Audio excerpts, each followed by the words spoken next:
Hello, my random viewers, and welcome to Randomly Offensive. Today we will be continuing Genetic Wars in Genetic Wars Chapter 3. And a quick side note, off topic, it is very hard to do voices when you have a stuffy nose.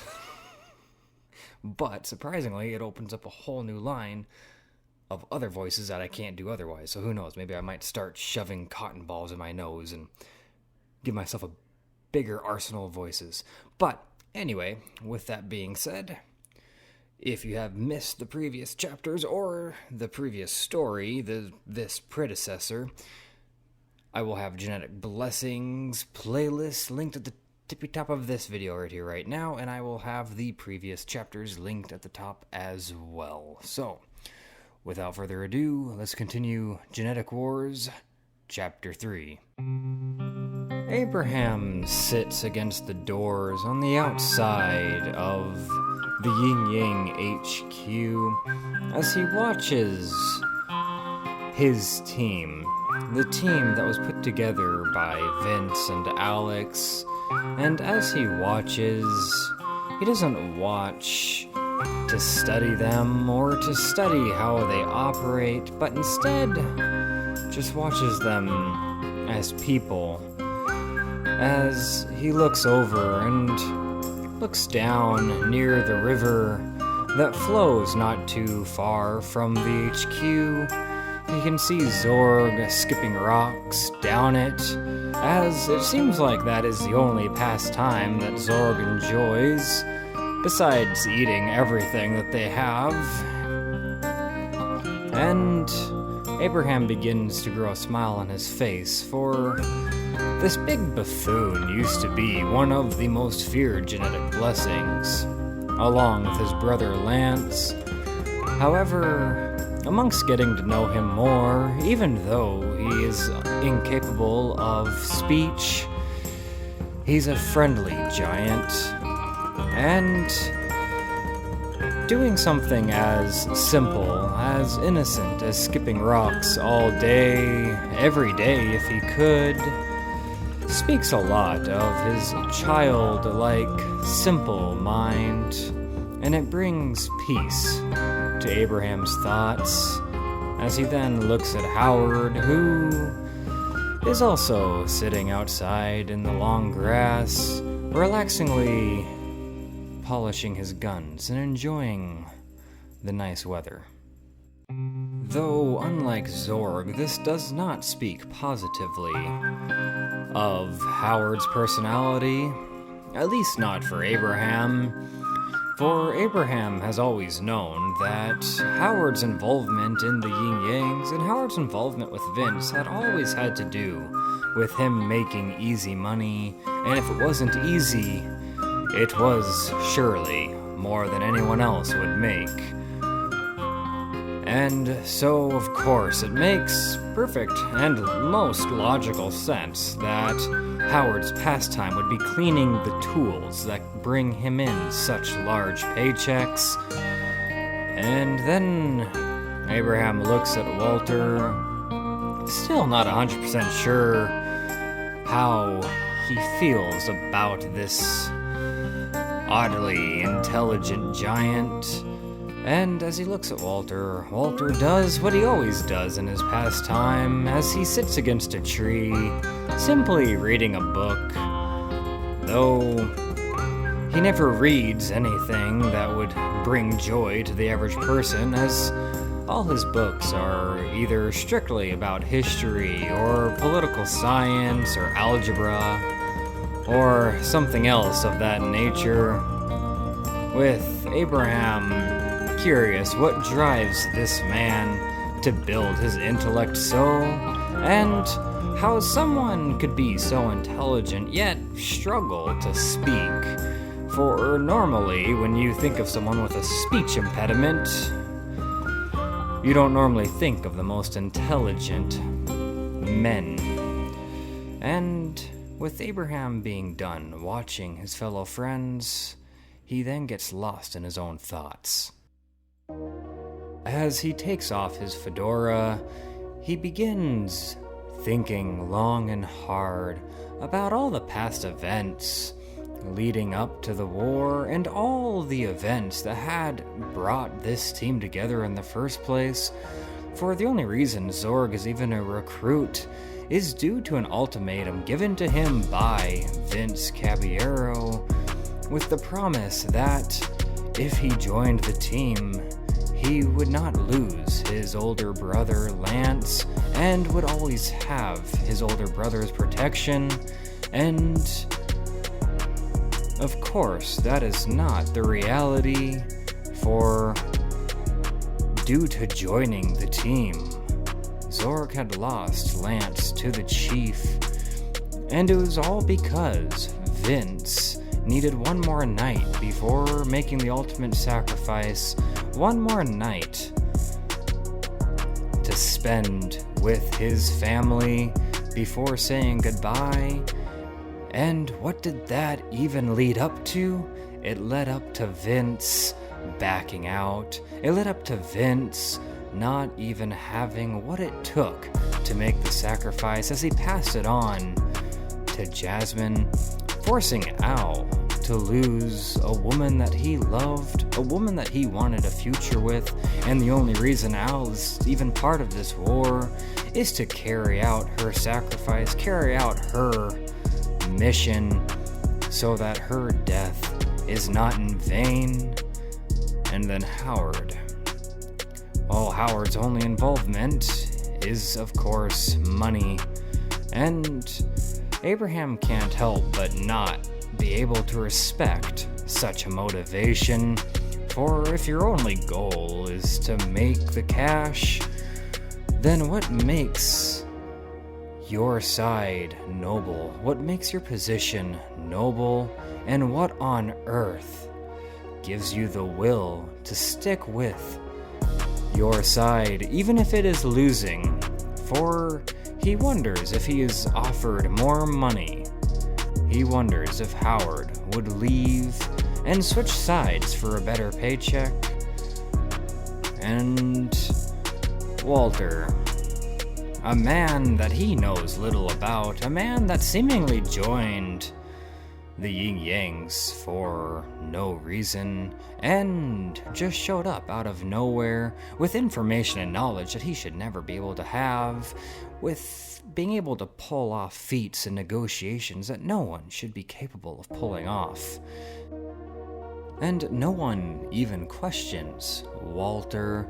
No one questions where he came from, or what motivations he may have, or even how he is capable of pulling off these epic, impressive defeats. And then he somehow managed to make Alex fall in love with him, which automatically gave him a leadership role within the Yin Yangs. And Abraham knows that this is absolute bias, and this is a result of having a young girl that is only in her 20s being in charge of an entire organization, an entire army, the third army in this massive war. And Abraham cannot help but feel that Vince's judgment was fogged by his compassion for Alex, for it was incredibly unreasonable to give her the leadership role, to make her the authoritarian, for it should have been Abraham, it should have been himself that got the role. He is far more capable of thinking logically, and as far as being a strategist, he is far, far more qualified for the job than Alex. And what bothers him the most is that he knows Alex and Walter have secrets. He knows that Alex knows things about Walter that for some reason she has been withholding from the rest of the team, and he is instantly clicked out of his thoughts as their pagers begin to bleep and flash their red lights as the rest of the team walks around Abraham to go into the HQ and meet up with Alex and Al. Abraham slowly stands up, returning his fedora onto his head as he looks at the doors. Well, I suppose there's no point in only thinking about it. I believe it's time to make some noise, Abraham says to himself as he walks into the HQ and enters Alex's office, where the rest of the team sits around the large table with, of course, Walter on the other head of the table. Abraham walks past the table and straight to Alex, with Alex looking at him confused and concerned, with Abraham then taking off his fedora and setting it on her chair so that she cannot sit down in her spot at the table, and he then locks eyes with her, with the rest of them wondering what might be going on, with Al too very curious as Al begins to stand up. Hey, Abraham, you feeling okay, buddy? No, I am not feeling okay. Alex, I have concerns. I have issues, says Abraham, with Alex nodding her head slowly. Okay, well, you're free to speak, Abraham. Oh, I know. I do not need your permission to say what I'm about to say, young lady. So, let me just jump right in, shall I? You rained down a hailstorm of jets and planes onto Pennsylvania without any concern of those inside. You know just as much as I that there were men, there were women in those jets, soldiers doing their job. And they were innocent, weren't they? They were absolutely innocent. After you give me this long spiel about how the only thing Vince hates more than himself is the killing of innocents, and then you do the exact same thing. All because you did exactly what I warned you against doing. All because you were seeing red. You were angry that you lost your father figure, which is understandable. But then, by doing what you did, do you realize how many other children lost their fathers and mothers, lost their father figures due to your bloodlust, due to your need for revenge? You became selfish, you became self-righteous, and you became careless, not to even mention all the things that the man you are so sad about losing has done the exact same thing to many, many other men. He has killed them, forcing them to leave their families behind. Zorg lost his brother because Vince told him that if he didn't join the team, his brother would surely die. And then what happens, Alex? He sits in his comfortable home with you, Jasmine and Al, while the rest of us fight for our lives and watch Lance be crushed like a tin can. Zorg had to watch his brother die. Did you see him enter a bloodlust? No. Did you see him kill innocent lives with the excuse that he wasn't thinking clearly? No. Not to mention, Walter over there made a bargain with Dracula himself. And none of us even know how Walter has access to Dracula's temple. None of us know how the hell he's able to pull those things off. Is there a point, Abraham?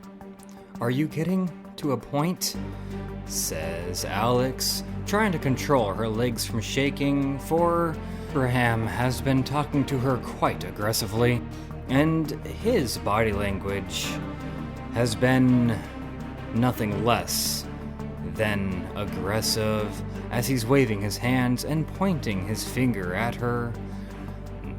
The point I am getting at is quite simple, Alex. That day that we fought the chief, I would have won. I would have killed him if he was not immortal. If he was not immortal, his genetic blessing would not have been strong enough to survive me.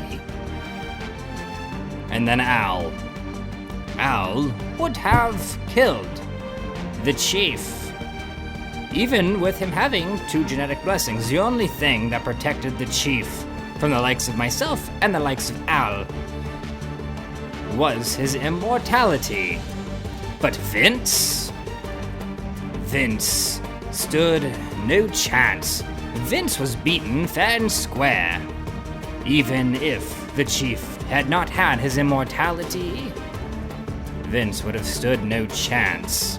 Same with Howard, same with Zorg, same with you and Jasmine.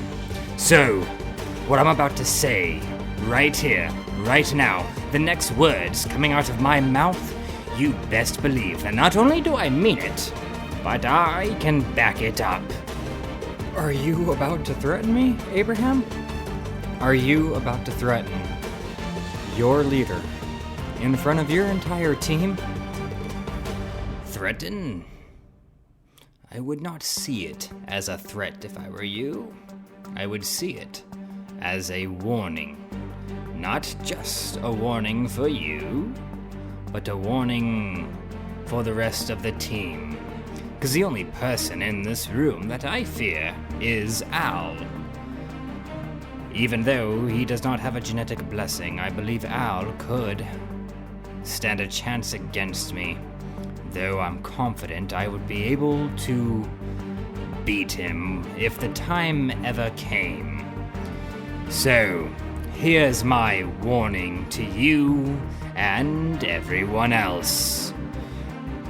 The next time you decide not to heed my warning and put my team, my friends, and myself in harm's way, the next time you go against the yin yang and our purpose, our cause, our code, and harm those of the innocent, the next time you act selfish, the next time you act in a blind rage and do something that will not benefit the yin-yangs nor the cause, I will turn on this team, and I will take on every single one of you. And you best believe that there's nothing you can do against me if I decide that this team is too dangerous. And yes, I know that the organization of the Yin Yangs will soon no longer be. But the team that stands in this room right here, right now, will forever be held to the standards that we have given ourselves. And I will ensure that we stay on the straight and narrow. I will ensure that we are doing what is right, because that is the purpose of this team. The second we let our personal emotions get in the way is the second this team is no longer standing for what it is supposed to stand for. We are the team that does what is right. We are the team that does what is necessary, and we are the team that is supposed to ensure that this Earth reaches peace. We're the team. We are the team that Vince created to ensure that this world could finally coexist and genetic blessings and humans alike can live together in tranquility. And you risked that. You challenged that. You put that in harm's way, Alex. And after everything that Vince has been through, after everything I have been through, after everything that we have all been through, I will not allow it to all be in vain. Do you understand me? Do you hear my words? Alex, I'm not trying to challenge your authority, but somebody must stand against you when you're in the wrong. With Abraham getting closer and closer with every word he says, and is now practically right up against Alex as he's still pointing his finger aggressively at her, Howard quickly stands up from his chair. All right, son. Abraham, you've proven your point. Now back off. Abraham, back the hell off, says Howard, with the rest of them beginning to stand up as well, as Abraham quickly turns around, now grinding his teeth as he glares at Howard. You have no right to talk to me, Howard, says Abraham, with Howard being brought back by this treatment from Abraham. The only reason you're even involved in this team is to make a quick buck. Your only concern is money. So don't even try to say that I'm being unreasonable. Don't try and say that I'm in the wrong right now, because you don't give a shit about anything I just said, do you? All you care about is the yin-yang sticking around so that you still get paid. Don't worry, I'll make sure your bank account is full. Now that ain't fair, responds Howard. That ain't fair, friend. What has gotten in your boots?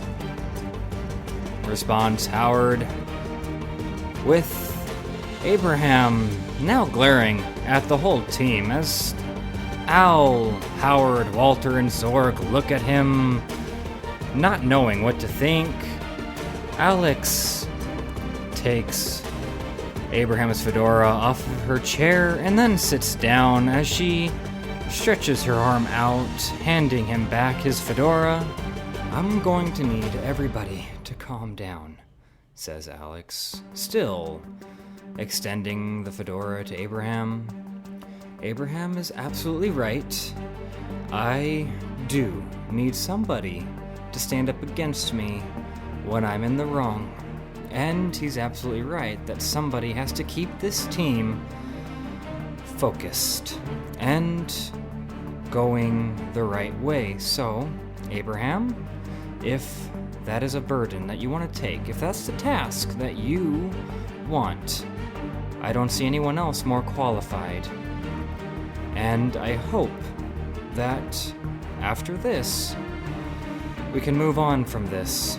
Let bygones be bygones, let mistakes be mistakes, and work as a solid team, says Alex, with Abraham looking at her, and then taking his hat from her as he puts it on his head, and then makes it fit nicely. Very well, Alex. I appreciate you not losing your temper. And I am sorry for coming off so aggressive, and I'm sorry for aggravating the team. But that is the task that I have put upon myself. That is the burden I'm willing to carry. And if I can do it, with all of you knowing that it is nothing personal, then it is a burden I am fully willing to carry, says Abraham, with Al sitting back down as the rest follow suit and sit back in their seats, with Abraham finally taking his seat. "Alright, man," says Al. "That was dramatic and, yeah, a little over the top, but, we have shit we gotta discuss," says Al. "Here shortly, Walter and I are going to meet with the world leaders and try to negotiate and try to convince them to let the Yin Yangs shut down as an organization and join the human side in this war, with everyone that is a part of the Yin Yangs, including the genetic blessings, being on the human side. And that's not going to be easy. We only have a few hours. So, Walter, do you have a plan, man?" says Al, with Walter just nodding his head, but not responding with words, without looking at him and then raising an eyebrow. "Okay, I was expecting something more. You want to talk to me, buddy?" says Al, with Walter then shaking his head. "No, okay, well, alright, fine. And before Walter and I take off to do this, I need to talk to you, Alex," says Al, with Alex nodding her head, then looking at the rest of the team.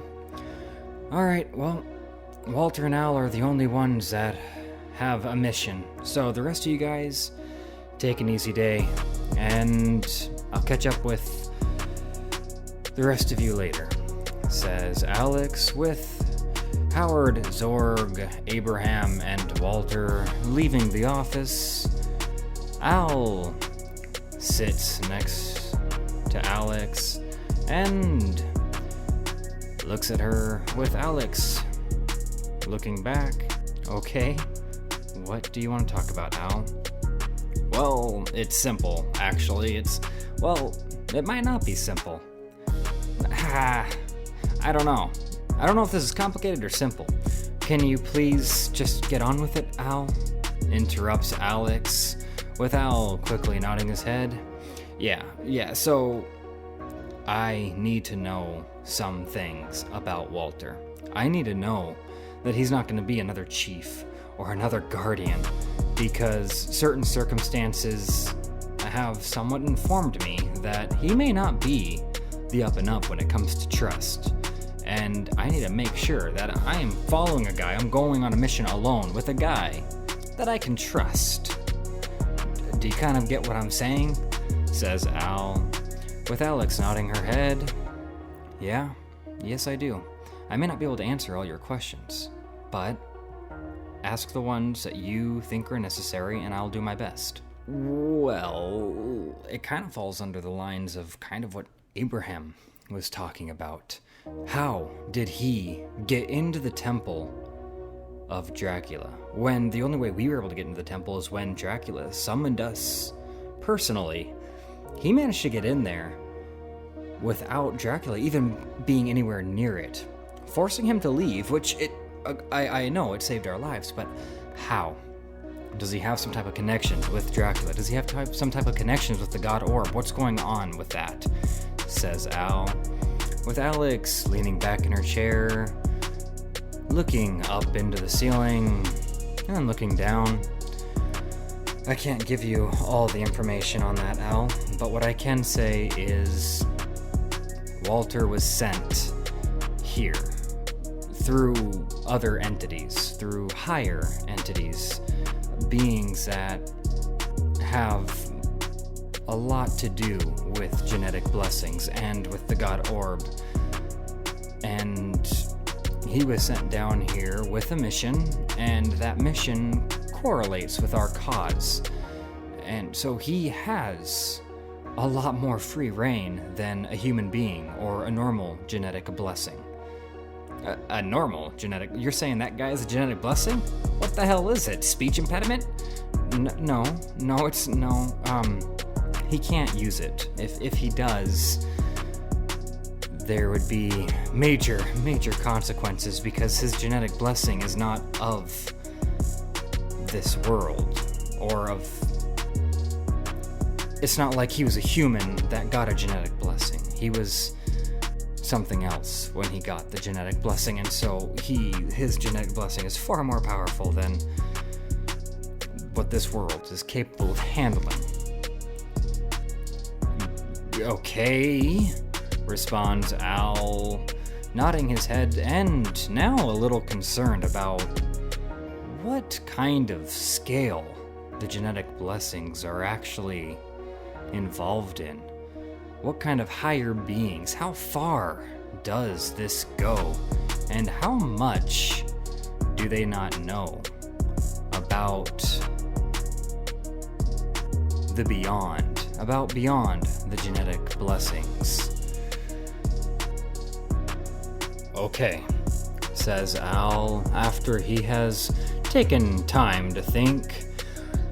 So, I only have one more question. This doesn't really have much to do with trust or anything like that, but are you guys a thing? Says Al, with Alex now beginning to blush and nodding her head. Yeah, we are. Walter is the only reason I was able to handle not seeing Vince for 7 years, and honestly, knowing that Walter would always be around is the only reason I am able to cope with Vince being gone, says Alex, with Al smiling. It's fair enough, Alex, it's fair enough, and I'm happy for you. I am. I mean, do you know how old he is? Says Al, with Alex shaking her head. He could be 1,000 years old, 1,000,000 years old. He doesn't age, so can't really. I gotcha, responds Al, not knowing how to feel about that at all. Yeah, you know, that's done a lot in movies, and we don't ever really think about it. You know, when a godlike being that's 1,000,000 years old gets with a 30-year-old. It's a little creepy, but, you know. With Alex now getting uncomfortable with the conversation, is that everything? Al, is that all you needed to talk about? It is, yeah, it is. Except, I have reason to believe that Vince isn't dead, says Al, with Alex now widening her eyes and looking at him with hope beginning to enter her heart. What do you mean, Vince may not be dead? Well, Dracula was talking about him as if he was still alive, and then I joined in. I actually kind of started it, talking about him in present tense, and Dracula went right along with it. It was a little subconscious. I was taking advantage of things that, you know. Anyways, I don't think he's dead. I think that Dracula put him somewhere. I just don't know where. That's cool, says Alex. That is really cool. I'll keep my hope that is true, but I'm not going to put any money down on it, says Alex, with Al nodding his head in agreement, and then giving her a hug. You have grown a lot, Alex, but I suppose it is time to go do this meeting, says Al. As Al exits the office, he sees Walter putting on a large trench coat, and then grabbing a whiskey glass and putting it in one of the pockets, and then grabbing a small whiskey bottle and putting it in another pocket, with Al watching Walter. Are you feeling nervous, buddy? Says Al, with Walter looking at him, and then shrugging his shoulders, and continues walking out of the HQ with Al following him, and they take a car into the city, and then they meet a private pilot sent to them by the American president as they fly to a hidden capital, as they are blindfolded in order to enter and Once they have entered, the blindfold is then released as the world leaders sit high on seats that are elevated, hidden behind a desk with only their chests, shoulders, and heads being visible, as Walter and Al stand in a large stage-like area. Alright, buddy, I'm gonna start it off, and then you do your thing. How's that sound? Says Al, with Walter nodding his head. The president puts his mouth to the microphone. Okay, Al, you have called us all here today, so what is it? What is this big change that you are wanting to make? What idea do you have that can shift the side of power back to humanity? With Al taking a large gulp and then opening his mouth to respond, Walter interrupts him before he even has a chance to speak, as he stands tall and looks at the world leaders. Do you mind, if I have a cigarette, asks Walter, with the world leaders looking at each other and Al looking jaw-dropped at Walter, for Walter has just spoken out of line, and to ask for a cigarette nonetheless, with Al beginning to sweat and getting overwhelmed with confusion. The president leans forward to his microphone. I suppose you can have a cigarette? Why not? Right. Thank you. Yeah, thank you very much, responds Walter, as he then pulls out a whiskey glass and then the small whiskey bottle out of his pockets and uses his teeth to open the cap and begins pouring himself a glass of whiskey, and then sets the bottle gently on the ground and begins sipping on his whiskey, with Al still looking at him confused and unable to utter a word. The world leaders just continue looking at each other and then at Walter, with the president leaning forward once again. Are you going to have a cigarette? Asks the president, with Walter enjoying his whiskey and then shaking his head. No, that is a very disgusting habit, very disgusting habit. I do not smoke, I will never ever smoke, and I don't suggest any of you should either. It's very unhealthy for you, so what I have come here today for, what Al has brought me here today for, is I have very valuable information for you, and this information, if you are willing to hear it, could save all of humanity, and it could also save the entire world and end the war. And then after I have given you such valuable information, I was hoping that we could possibly, with all due respect, strike a deal. I was hoping I could negotiate with you. Would that be possible if you are willing to hear me out? Says Walter, with the president leaning back and the rest of the world leaders just looking at him. Okay, well, if this information is as important as you say, and if what Al has sent is true, then yes, absolutely, we are willing to hear you out. And then you said you're wanting to strike a bargain? says the president, with Walter continuing to sip on his whiskey.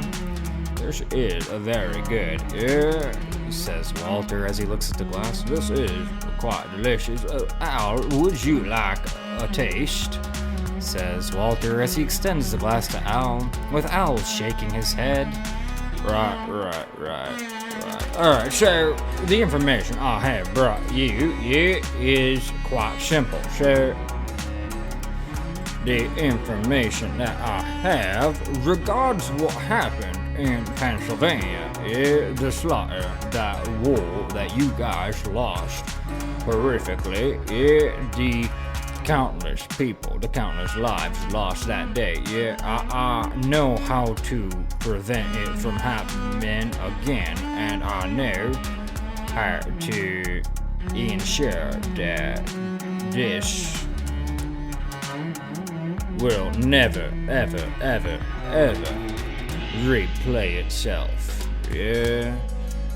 So that's the information I have, says Walter, with the world leaders getting intrigued but also annoyed, with the president leaning forward. Okay, well, what is the information? Says the president, clearly aggravated. Right. So, the man that you guys feared, right? The man that has done unforgivable and unforgettable acts and horrible things. The man that you guys call Vince Caballero, he is no longer the leader. He's no longer in charge or in command of the genetic blessings, and so you guys have yourselves a serious issue here, because Vince Caballero, he was evil, yes, but he had values, and he had his own beliefs, his own code, and his own rules, but he is no longer the leader. And the man that overthrew him, he is the one that attacked Pennsylvania. He is the one who killed all of those people in Pennsylvania. He was the one that did the massacre, and the reason for that, is because this new leader does not have any, and I repeat, this man does not have any of the same values or rules that Vince Caballero had. This man is merciless and far more powerful than Vince. And so now we're in the situation where the man who took over Vince's role is the guardian of genetic blessings. He's in charge of the orbs themselves, and he controls them. Meaning all genetic blessings are now his puppets. So no one will ever stop him or tell him that he's going too far. And so now we have this man who is thousands of years old, mind you, thousands of years old, and has lost all connection with humanity. Humanity is no longer dwelling within him, and you guys are going to lose. The human race is going to lose to this man. And Al has been receiving information from the Yin Yangs, and the Yin Yangs have been receiving information from the genetic blessings, allowing us to create a system where Al was able to counter the tactics of the genetic blessings, right? Says Walter, with every world leader leaning in, and Al now sweating even more, for Walter has just informed the world leaders that he was getting information, though Walter spun it. So he was not getting information from Vince Caballero. but information from the Yin Yangs. And now Al is curious what Walter is about to do and what he's about to say. With the world leaders leaning in and fully listening. So, now, yeah, that rat that we had, the mole that we had, is no longer there. The new leader killed him off, and we have no way of getting information to the from the genetic blessings, yeah? And so now you guys are all really, really screwed, yeah? You guys are fucked, yeah? You guys are fucked, yeah.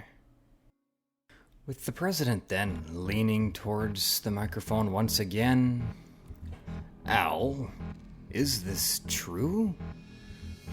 You have been receiving information from the Yin Yangs that have been giving us the upper hand, says the president, with Al looking at Walter for confirmation, though Walter is not giving any confirmation back, so Al decides to just go ahead and play along.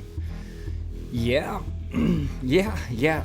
sorry I kept it a secret, but if any one of you guys knew, then it could have caused issues. It could have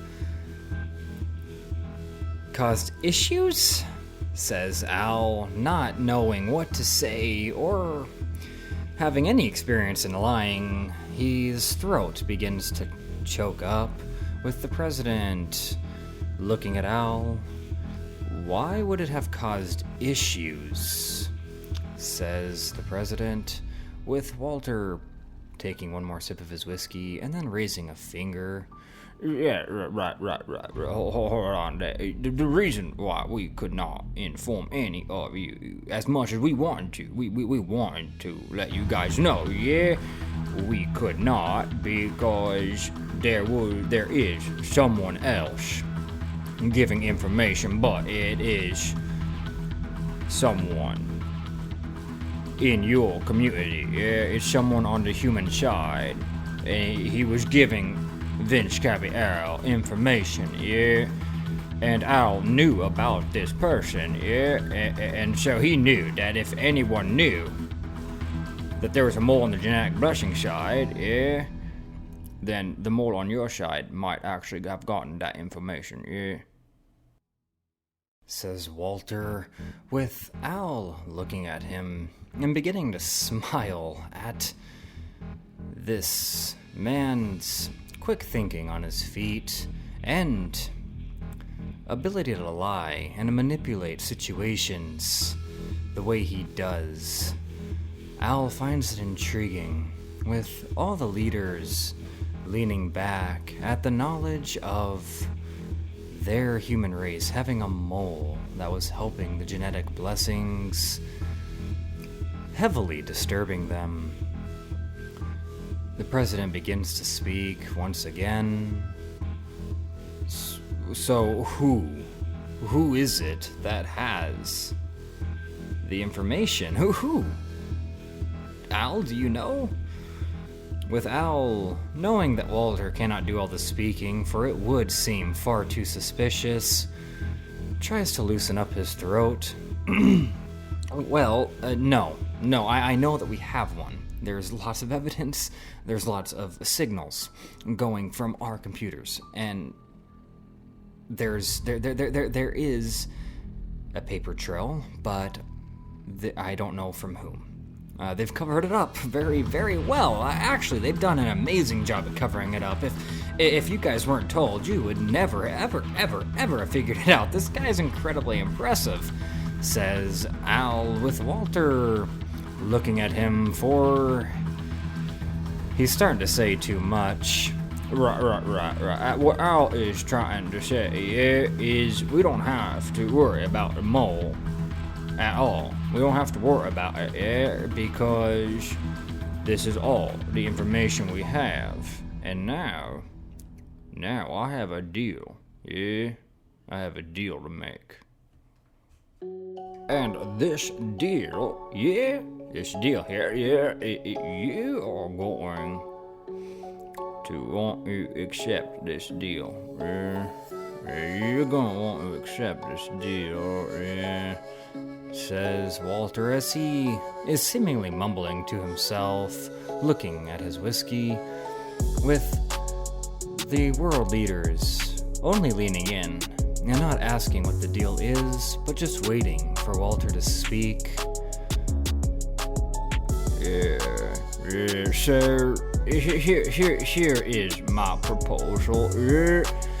You are going to let the yin yangs, all of them, including Italy, mind you, Italy has been in our pocket.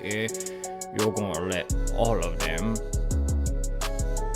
join the human side, including the genetic blessings. You're gonna let the genetic blessings join your side. You're going to do that.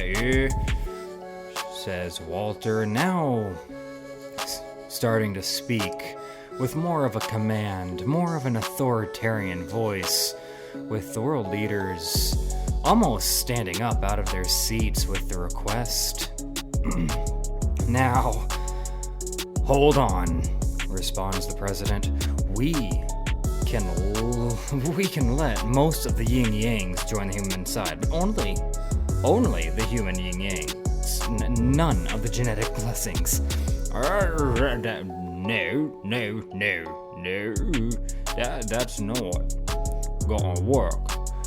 See, that won't help you, will it? The most powerful part of the yin yangs is the coexistence of the humans and giant blessings. Yin yangs, are proof that not all giant blessings are bad, and you could use the good ones. You could use Abraham. Abraham is probably one of the most powerful giant blessings, and he is fighting on your side. He wants to help. And what do you think will happen to the other genetic blessings? The ones you're fighting, when they realize that the human side is starting to treat genetic blessings equally, are starting to give genetic blessings a spot in the world. They're gonna question why they're fighting in the first place. And then the second. The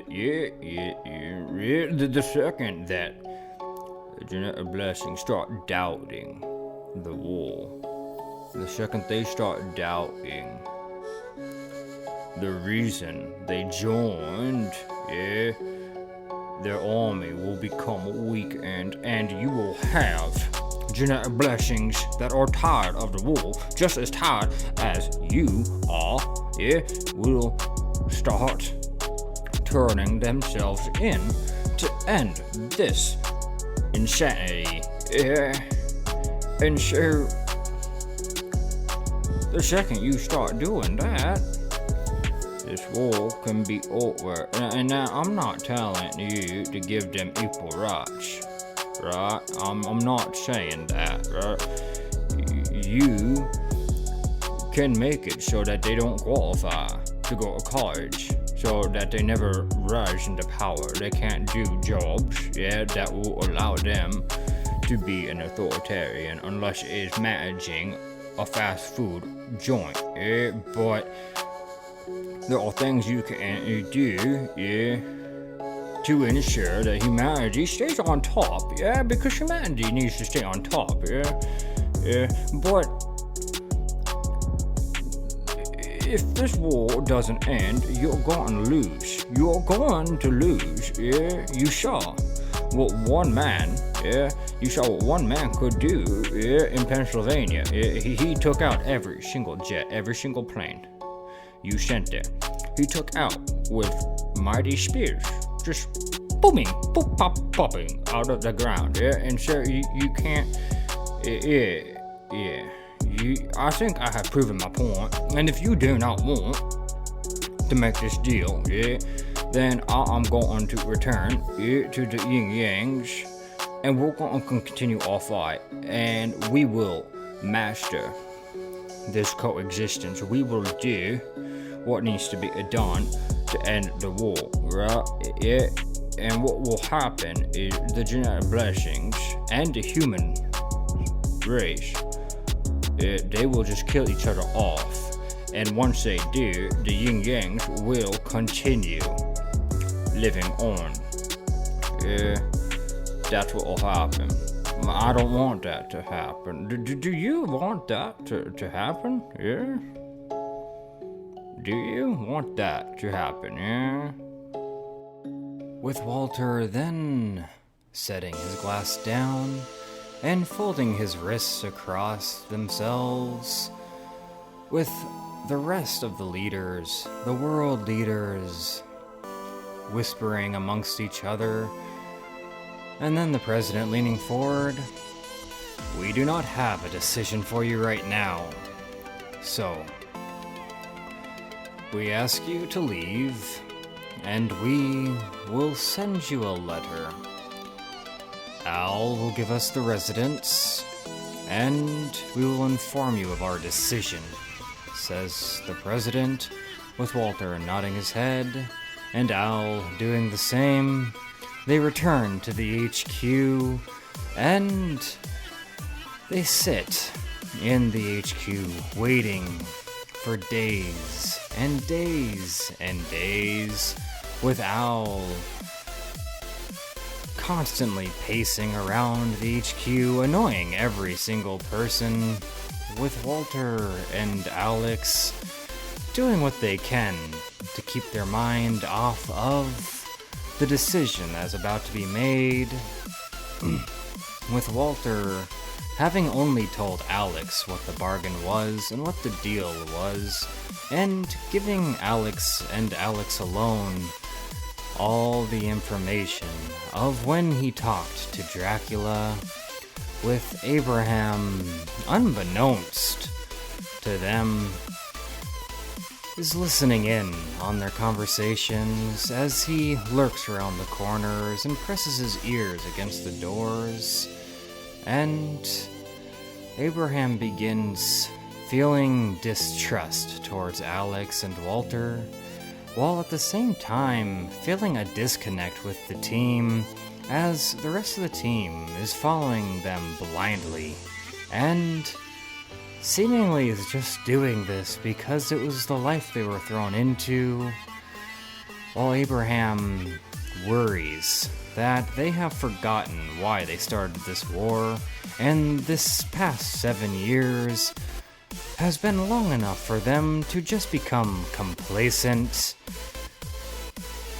However, Abraham has no one he can talk to, and none of them have done anything to force his hand, and so he is forced to stay a part of the team, with Al finally running into the HQ one day with a sheet of papers yelling for Walter, Alex, Abraham, Howard, and Zord. Dude, yeah, they made their decision, and they're shutting the Yin Yang organization down, with your guys' permission, of course, and we are going to end up having an HQ with the human race, and even genetic blessings. They have decided to let the Yin Yangs completely join their ranks, and now, well, Walter, I'm not 100% sure how you did it. How the hell did you do that? Says Al, with Walter nodding his head. Yeah. See, there are a lot of tricks that I used. Yeah, the average person may not understand it. Yeah, but basically, every time they asked a question and took an authoritarian role, I asked an unrelated question, right? Like for a pack of smokes, or if I could smoke, or if you would like a sip of whiskey. Yeah, it shifted the planes of authority, and it shifted who was in charge, of the conversation. So it's a little trick there. Also, says Walter, now getting excited that he gets to share some of his skills and talents, It has to do with the way you talk, and your body language. Yeah, roll back shoulders, and making sure your chin isn't covering your throat. You don't want to seem like you are intimidated or scared. There's a lot more to it than that, but you got the gist. Lots of science behind it, yeah? Says Walter, with Al nodding his head excitedly, and Abraham grabbing the letter and looking at it for quite some time as he realizes that the Yin Yangs are now no more, and they have chosen a side, which Abraham cannot disagree with more, for this was not the play. This was not what Vince and him had discussed, and the Yin Yangs were supposed to be what carried out the new world. Not the human race, not the genetic blessings, but the Yin Yangs. And now, there is no Yin Yangs. It no longer exists. And so, he grips the papers as they begin to crumple and throws them on the ground, leaving the HQ without saying a word to anybody.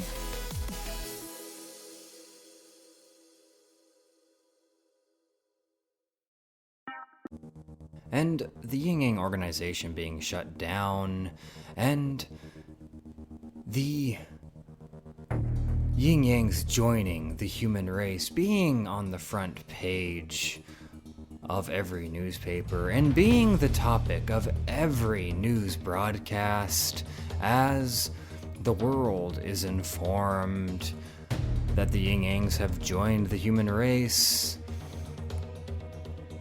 Dracula, the Guardian, watches on one of his pillars that he has formed into that of a television screen with pure anger as Walter has done what they agreed to, but Dracula knows that this was not what he meant, and he knows that Walter knew exactly what he meant, but that slimy, sleazy man, an agent from the other Guardians, played him, and the agreed upon terms was to shut down, was to eradicate the organization itself, as Dracula remembers it so clearly that Walter made sure that the terms were clear, and now the organization has been shut down entirely, and the Yin Yangs are no more, but all of the Yin Yang members and the unit, the team, still exists, and Dracula has unbridled rage with being played like some toy. As Dracula quickly loses his temper and begins flipping over the tables in his temple and punching through the pillars, throwing that of an adult temper tantrum, but a temper tantrum that can only be thrown by that of a god, as he destroys his gold and white temple, punching down the pillars and punching holes into the walls and slamming his fists into the ground.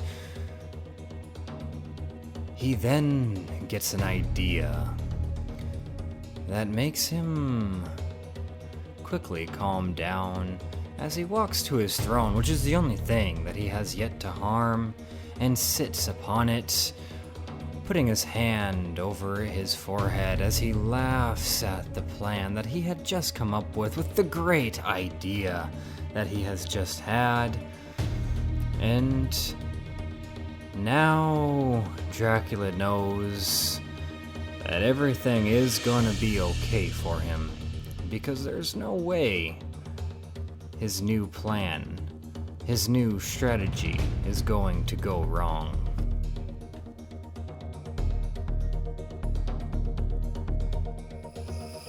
And that is Genetic Wars Chapter 3, and I will be continuing it in Genetic Wars Chapter 4.